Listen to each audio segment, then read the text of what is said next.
Okay, we have Americans react to African migrants in South Africa. Videos go viral. A must watch. Let's go ahead and check this out, guys. Y'all new here, smash that sub button, like the video. Let's get right into it, man. What South Africans seem to be saying is that the illegal immigrants in South Africa, it has become a real problem where it's taking away resources. And the types of immigrants that are coming are really people that are not of great character in the countries that they've originated from. I don't think it's unreasonable for South Africans to say, listen, we do not want these negative behaviors, this dangerous activity. We don't want this in our country. That's fair. Now, what I'll say in contrast, which is why so many Americans have been confused about what was happening in South Africa, is that the immigration issue here in America, by and large, especially like I live in New York. New York is very multicultural. There's a lot of people from a lot of places. Many of us, including myself, are first generation. My parents are immigrants. I'm East African. So a lot of us are used to seeing people from different cultures. And my parents came here legally. That's not the issue. But even then, for the most part, even when people are not here with their papers and their undocumented, and then there's a lot of different things, a lot of the people just trying to live their lives, us in America, whereas I think South Africans, the problem really is South Africans that are trying to curb the violence and the prostitution and all of the illegal activity and the drugs. The South Africans themselves are trying to curb these behaviors that are permeating their country in certain areas, whereas in the United States, it's more like the government has an agenda against the immigrants.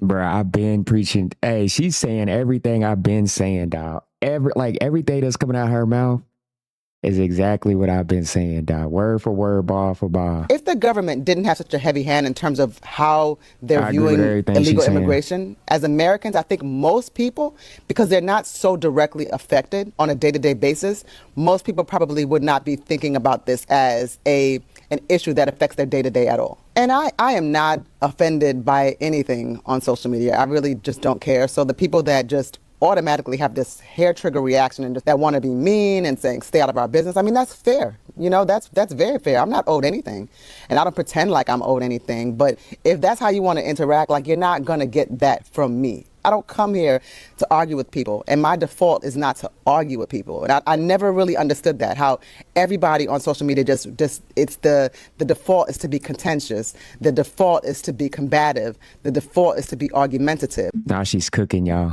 She's cooking. Hey. Shazam. Shazam. Hey, fam, she's cooking, bro. Because, hey, everything that she's saying on the nail, bro. On the nail. Even when I'm live on TikTok, I experience the same thing. Like, people in the comments talk about June 30th. Bro, I'm not even in a country illegally. You know what I'm saying? So it sucks. It sucks to be in a situation of what's going on and be in a country where some people make you feel like you shouldn't be there because of the problems that they having with other people. You know what I'm saying? When you here, you mind your own business. You feel me? You doing you. But there's those few, bro. There's just June, like something about June 30th. They want people to leave on June 30th, and then you're caught up into the mess. So I do feel for maybe some of the ones that are here and they not even, you know what I'm saying? Because I've experienced it, and you know what I'm saying? I get it. When I go live on TikTok, bro, you'll see it. You'll see it every time I go live. It's not like no once-off thing. Nah, this is when I go live on TikTok anytime. They're telling me to go home, da-da-da-da-da. Insane, bro. Let's get right. That's not even where I'm going with anything. Like, if I'm asking a question, I'm asking the question. There's nothing behind it. Why in the world would I want to attack South Africans? What do I gain from that? A growing debate is unfolding online as Black Americans react to events involving South Africa, specifically xenophobia. You got a lot of South Africans. But before we get into here, I like what she said, that the reason why the U.S., because I always think about when I'm home, and it's a very, very diverse place. Like she said, like, we see immigrants, we see people from all over the world all the time, and we're not really thinking about, oh, are you documented? Oh, how long is your visa? Are you here? You know what I'm saying? We don't never think about those type of things when we see people from different backgrounds and stuff like that. And like she said, I don't know if it's because we're not affected directly or what it is. I really don't know. You know what I mean? But I'm glad she did bring that up because that's exactly what I've been thinking when I'm here in South Africa. I'm like, bro, like I never thought I would experience someone asking me, you know what I'm saying, what visa you're on or when are you going home or, you know what I'm saying, those type of questions because in the US, you know what I'm saying, I'm just talking about my experiences from back home and people from other countries coming in and staying you don't really think about that. You don't think about they overstayed or you don't think about I don't know, you just don't think about those type of things, man. And like she said, I don't know if it's maybe not we're not affected the same way directly as people that live in South Africa. I don't know, man, but yeah. Who are abusing Black Africans who are not from South Africa. I mean, they are upset at them for real. They're mad because according to them, they are coming there and draining their resources.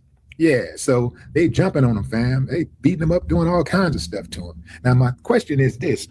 What did they do to them white folks when they were out there stealing their resources? And I'm talking about major, I ain't talking about clinical resources. I'm not talking about the government aid. I'm talking about land.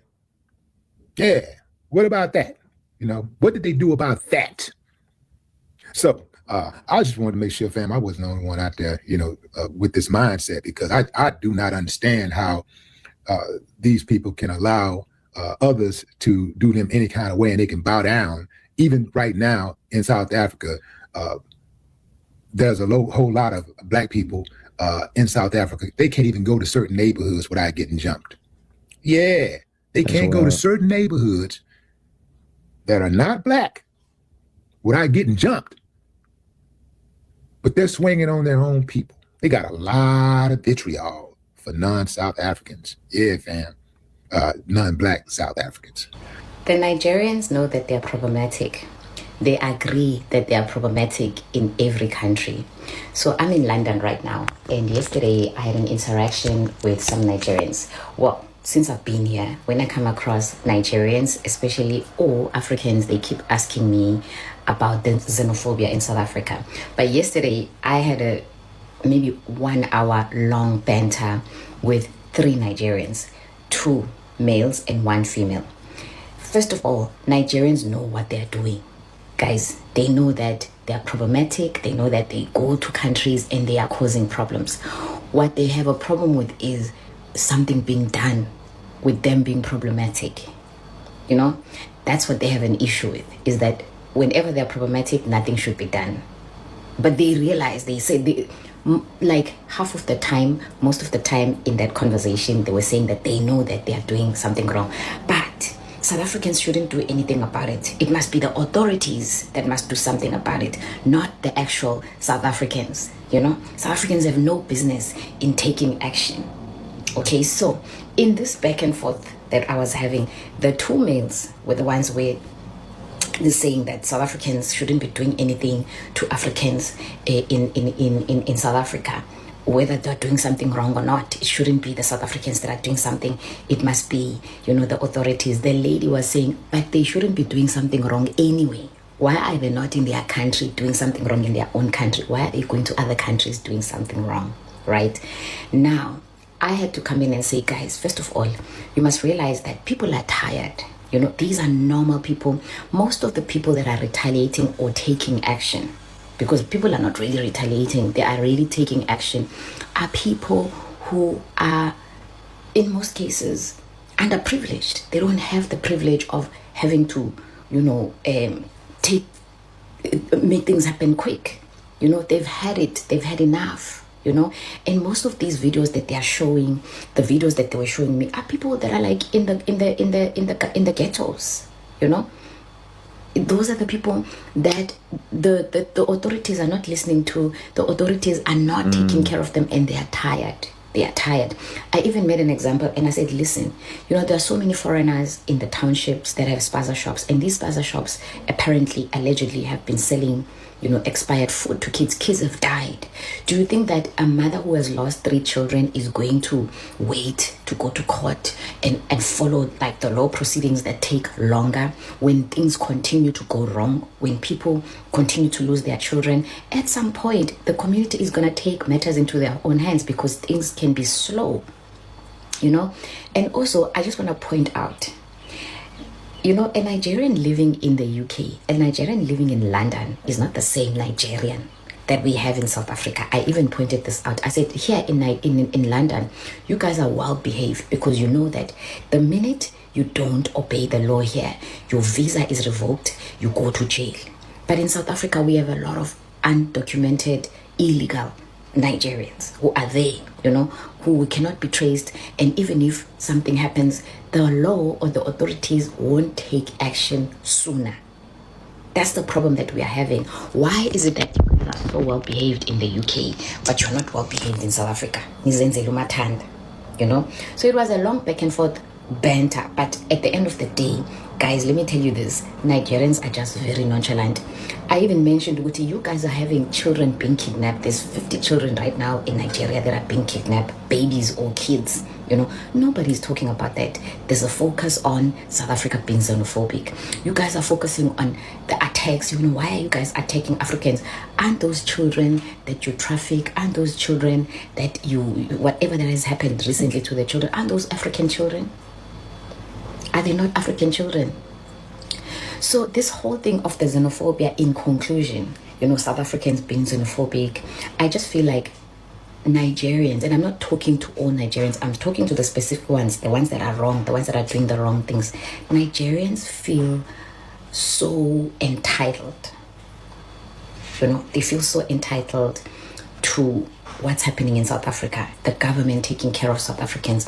One thing that I heard from one of the guys was like, South African men are so lazy. They're so lazy. They're just lazy. If you compare them to us, they're so lazy. And I said to them, listen, you guys are speaking from a place of entitlement because you feel like you don't have the type of privilege that a South African man has. It's like when you talk about a rich kid who has a father who has been putting money aside for them, and they say that I've put money aside for you so that by the time you reach 18, you've got your own Mercedes-Benz and your own, business or whatever.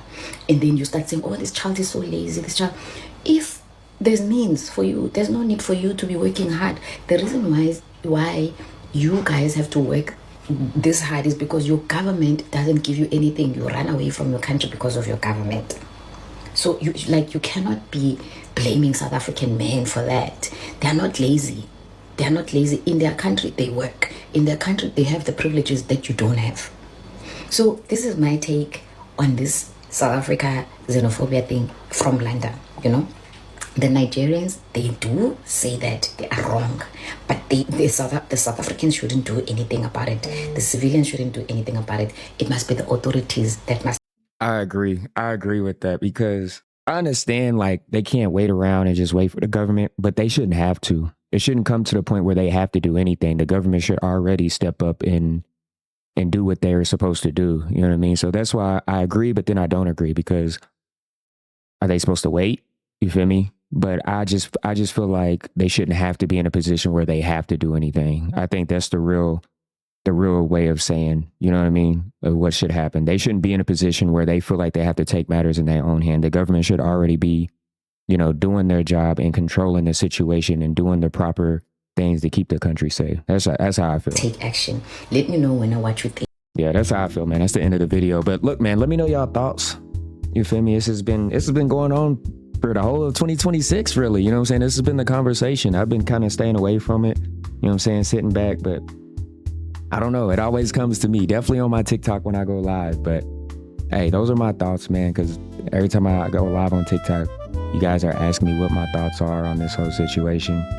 Those are my thoughts, man. Every comment that I had through this video, definitely the lady in the beginning, she hit the nail on the head, bro. Like everything she said, I feel like, yeah, I agree with her. But let me know what your thoughts are. I hope you guys enjoy my reaction, my commentary. It is Smash that like sub channel, guys. Stay 2 minutes, man. Peace.